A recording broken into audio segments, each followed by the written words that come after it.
Nah, kita masih perjalanan ya. Perjalanan menuju hutan belantara ya.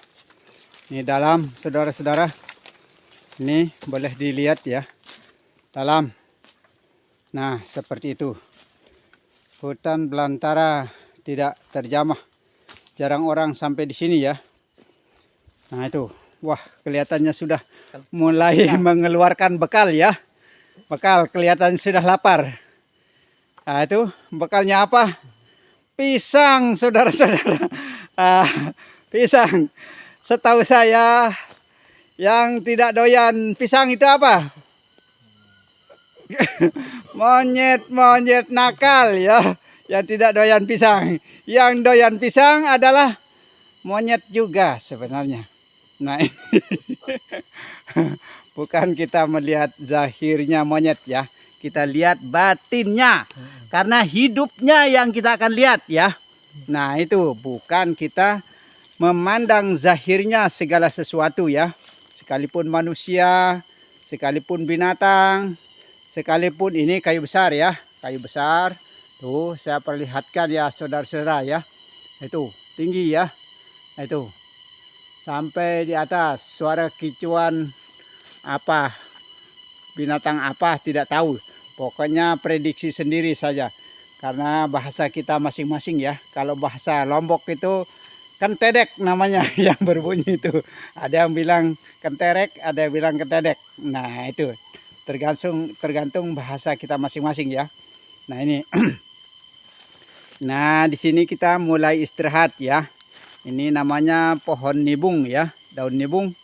Nah, ini perbekalan ya. Nah, ini makanya kita sekarang istirahat. Kita istirahat dan mengkaji diri ya. Nah, kita akan mengkaji diri supaya kita tahu siapa sebenarnya diri itu. Nah, inilah diri sejatinya itu adalah rasa, wujud dan rasa di dalam diri. Nah, ini kau lanjutkan nih.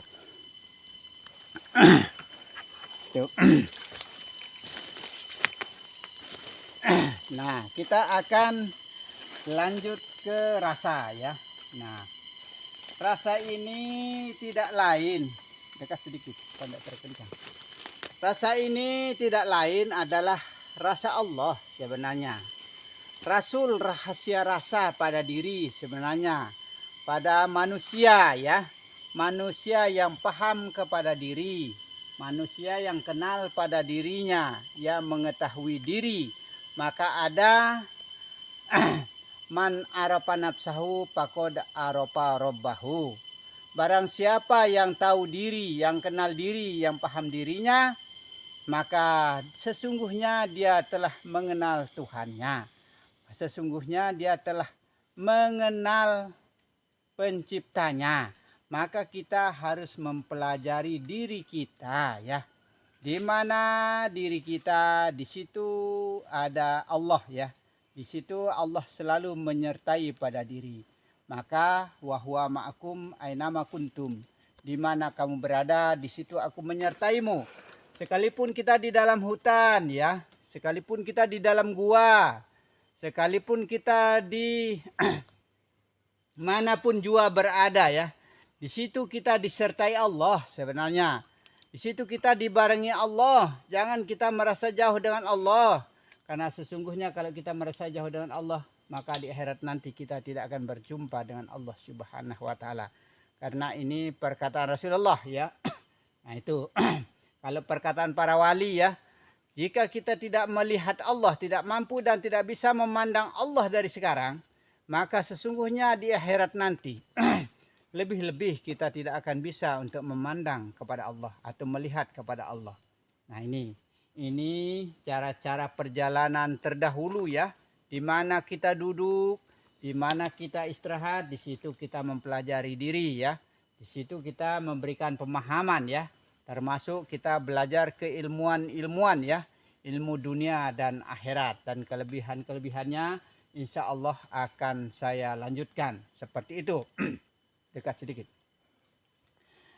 Karena ilmu keduniaan juga sangat perlu ya, sangat penting bagi kita juga ya. Karena untuk kita melindungi diri dalam artinya.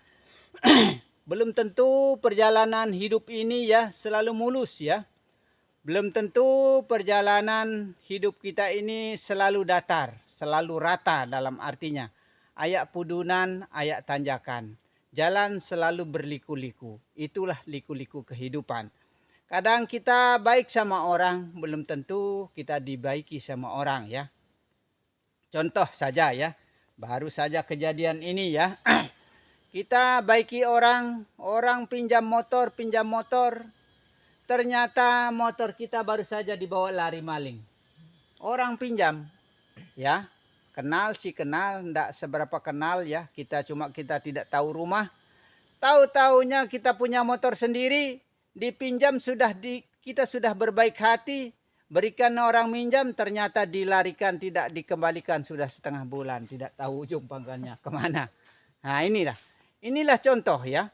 Maka kita berbaik hati sama orang, belum tentu orang berbaik hati kepada kita ya. Ya, itu satu-satunya ya. Motor kita punya yang agak mending lah dalam artinya motor fiction ya. Nah itu dipinjam orang, dibawa lari. Nah kalau kita terlalu baik sama orang, terlalu jujur sama orang, kadang-kadang orang itu memanfaatkan kita. Mempergunakan kita sebenarnya. Dibuat kesempatan dalam kesempitan, itulah kebaikan kita. Maka saya sarankan saudara-saudara ya, kalau tidak tahu rumahnya, tidak tahu alamatnya, tidak tahu tempat istri dan anaknya, saya sarankan kepada seluruh netizen ya, jangan suka pinjamkan motor. Motor dipinjamkan, dikasih kontak, dibawa lari. Baru kejadian ini. Kita sendiri yang kejadian. Nah, saya sarankan kepada seluruh netizen, ingat-ingat, hati-hati ya. Satu-satunya kendaraan kita kadang-kadang untuk kita berjalan, untuk memudahkan kita, kadang-kadang dimainkan orang dalam artinya. Diambil, bukan dicuri ya, dipinjam. Tapi nggak tahu, sampai setengah bulan sudah tidak kembali, sampai sekarang tidak tahu jejaknya kemana. Seperti itu. Maka saya sarankan kepada seluruh netizen, kalau tidak kenal betul, jangan pinjamkan motor ya. Karena ini pengalaman ya. Pengalaman hidup yang pernah terjadi, baru saja terjadi. Seperti itu. Maka terlalu baik kita sama orang, dimanfaatkan sama orang ya. Nah itu. Kita tidak baik sama orang, dikira kita pelit. Maka kita ini dalam mengatur diri ini kayak apa ya? Kayak seperti apa ya? Itulah kehidupan. Maka hidup ini tidak selamanya mulus ya. Tidak selamanya datar. Maka berhati-hatilah di dalam melangkah dalam artinya. Salah-salah ya. Kadang-kadang kita dimanfaatkan orang. Maksudnya seperti itu. Kita akan lanjutkan ya. Jejak petualang kita ya. Ini belum tentu kita akan keluar ini sehari, 2 hari, 3 hari ya. Tidak tahu ya kapan kita keluar ya. Yang penting kita berjalan beserta Allah. Yang penting kita melangkah beserta langkah Allah. Yang penting kita berbicara atau berkalam dengan kalamnya Allah beserta, maksudnya ya, bareng maksudnya. Jangan salah paham ya, jangan salah mengartikan ya. Harus kita mampu dan bisa membedakan antara zahir dan batin. Kalau zahir dan batin tidak mampu kita bedakan, disitulah yang merupakan kekeliruan kita kepada Allah Subhanahu wa Ta'ala. Yang jelasnya ya, yang dalam, yang batin, yang tidak terlihat oleh mata kepala ini, itulah yang hak ya. Yang terlihat dengan mata kepala, apa saja yang ada pada alam ini, itulah yang zahir, terutama yang ada pada diri kita sendiri. Nah itu, seperti kata saya tadi ya, kita kembali ke tema awal kita ya. Tema awal saya berbicara tadi, saya akan lanjutkan masalah ilmu laduni ya. Karena di ilmu Ma'rifat Rahmat Lombok ya, saya pernah katakan bahwa saya janjikan bahwa saya akan mengajarkan amalan Sayyidina Ali ya, doa Sayyidina Ali yang menjadi doanya hari-hari Sayyidina Ali, sehingga Sayyidina Ali itu menjadi panglima perangnya Rasulullah Sallallahu Alaihi Wasallam ya. Tapi ingat, di saat peperangan ya, selalu dan selalu membaca astagfirullahalazim ya. Minta ampun kepada Allah. Kalimah permohonan ampun kepada Allah ya atas segala perbuatan dan kesalahan yang disengaja maupun tidak disengaja. Nah, seperti itu. Karena astagfirullahalazim itu pada dasarnya ya sebenarnya lebih besar pahalanya kalau ngitung pahala ya. Tapi sayangnya orang-orang kemakrifatan itu tidak menghitung pahala ya. Nah, itu. Sebenarnya kalau pahalanya astagfirullahalazim itu sehingga Rasulullah menganjurkan kepada seluruh pasukannya membaca astagfirullahalazim sambil berperang lebih besar pahalanya daripada pahala sholat sebenarnya. Tapi bukan kita meremehkan sholat ya, jangan salah paham ya. Bagus kalau semua mampu kita lakukan, kita jalankan ya. Rasulullah Shallallahu Alaihi Wasallam sendiri ya tidak pernah kurang dari 73 kali dia membaca Al-Fatihah setiap malamnya ya, membaca astagfirullah ya. Membaca astagfirullahalazim itu tidak pernah kurang dari 73 kali dalam satu malam. Tapi kita ini bermalas-malasan ya. Karena nanti akan saya jelaskan juga kelebihan-kelebihan dunianya masalah astagfirullahalazim itu. Makanya saya anjurkan baca syahadat astagfirullah selawat la ilaha illallah Muhammad Rasulullah, dan selanjutnya semua itu nanti akan saya beberkan, akan saya ajarkan, akan saya tunjukkan apa kegunaannya masing-masing dan dibaca berapa kali. Nah, seperti itu. Amalkan dulu dari semenjak sekarang. Nah, jadi amalan hari-hari kita. Toh juga kita tidak rugi karena itu bacaan-bacaan wajib kita dalam arti harusnya kita ya. Harus kita baca maksudnya sehari-hari kita. Seperti itu. Seperti yang saya katakan tadi ya. Saya akan mulai mengajarkan dalam artinya doanya Sayyidina Ali yang pernah saya janjikan dulu ya. Di konten-konten yang lalu maksudnya. Doanya Sayyidina Ali itu berawal dari bermulanya ya. Dari ilmu amalan ya. Ilmu laduni yang saya perdengarkan tadi. Dan akan dilanjutkan ya. Akan dilanjutkan seperti contoh. Alif lam mim mim ya mim. Sod ro wau kop ya wau mim. Toa ro wau alif alif ya pa ainun. Tibakin anjulusin ro inna nahnu nazzalna zikro. Wa inna lahu lahafizuna. Bi alfi alfi la hawla wa la quwata illa billahil aliyul azim. Baru bismillah ya. Bismillahirrahmanirrahim. Wabil haqqi anzalna huwa bil haqqi nazzala. Wala yauduhu hibzuluma wa huwal aliyul azim. Uhuwal qahiru pangka ibadihi wa yursilu alaikum hafazatan. Inna rabbi ala kulli syai'in hafizu. Wallahu khairu hafizan wa huwa arhamur rahimin.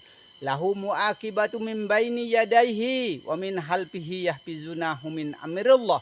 Inna nahnu nazzalna zikra wa inna lahu lahafizuna wa hafizna hamin kulli syaitonir rajim wa hibzan min syaitonir maridin wa ja'alna sama asokapwan mahfuzan in kullu nafsin lama alaiha hafizu wa sallallahu ala sayyidina Muhammadin wa ala alihi wa sahbihi wa sallam.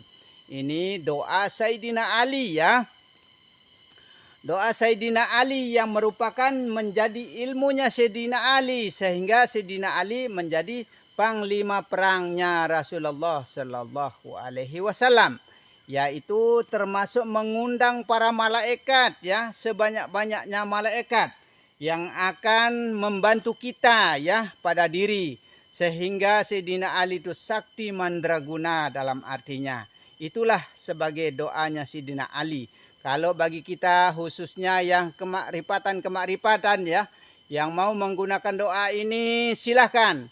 Kelebihan dunianya dan kelebihan akhiratnya pun ada. Tidak mungkin Sayyidina Ali mengamalkan doa yang tidak bermanfaat dunia dan akhirat. Seperti itu.